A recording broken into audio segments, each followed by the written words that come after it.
August 23, 2022, Tuesday of the 21st week in Ordinary Time. Saint of the Day, Saint Philip Benizi. Today's readings. First reading, a reading from the second letter to the Thessalonians. About the coming of our Lord Jesus Christ, brothers, and our being gathered to Him, please do not be too easily thrown into confusion or alarmed by any manifestation of the Spirit or any statement or any letter claiming to come from us, suggesting that the day of the Lord has already arrived. Never let anyone deceive you in any way. It cannot happen until the great revolt has taken place and there has appeared the wicked one, the lost one. Through our gospel, He called you to this, so that you should claim as your own the glory of our Lord Jesus Christ. Stand firm then, brothers, and keep the traditions that we taught you, whether by word of mouth or by letter. May our Lord Jesus Christ Himself and God our Father, who has given us His love and through His grace such ceaseless encouragement and such sure hope. The word of the Lord. Thanks be to God. The responsorial psalm.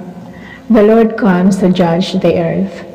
Say among the nations, the Lord is King. He has made the world firm, not to be moved. He governs the peoples with equity. The Lord comes to judge the earth. Let the heavens be glad and the earth rejoice. Let the sea and what fills it resound. Let the plains be joyful, and all that is in them. Then shall all the trees of the forest exult. The Lord comes to judge the earth. Before the Lord, for He comes to rule the earth. He shall rule the world with justice, and the peoples with His constancy. The Lord comes to judge the earth. Alleluia, alleluia. The Word of God is living and effective, able to discern reflections and thoughts of the heart. Alleluia, alleluia. A reading from the Holy Gospel according to Saint Matthew. Glory to you, Lord.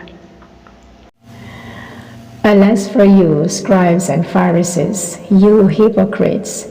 You pay your tithe of mint and dill and cumin, and have neglected the weightier matters of the law, justice, mercy, good faith.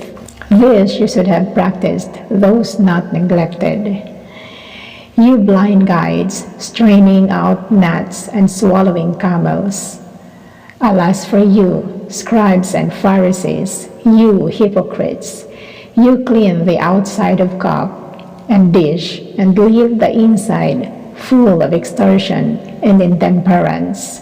Blind Pharisee, clean the inside of cup and dish first, so that it and the outside are both clean. The Gospel of the Lord. Praise to you, Lord Jesus Christ. Reflection. We normally see Jesus avoiding to use harsh language or bad words, even when provoked or challenged. He is very rarely seen angry or out of control, but when the matters were serious, they did make Him angry. We see such example in the temple. He was angry because he saw that people had turned God's house into a business place. It was supposed to be the place of meeting God, but they had made it a den of robbers, and that made Him angry. We see today a similar situation. Responsible people changing and modifying God's rules and using them according to their own conveniences. They are misinterpreting God's law, the laws that are supposed to become guiding principles for the people for coming closer to God. They have become unnecessary burdens for the people because of those responsible leaders who were supposed to help people. He calls them hypocrites, the people who were something else and showed to be something else.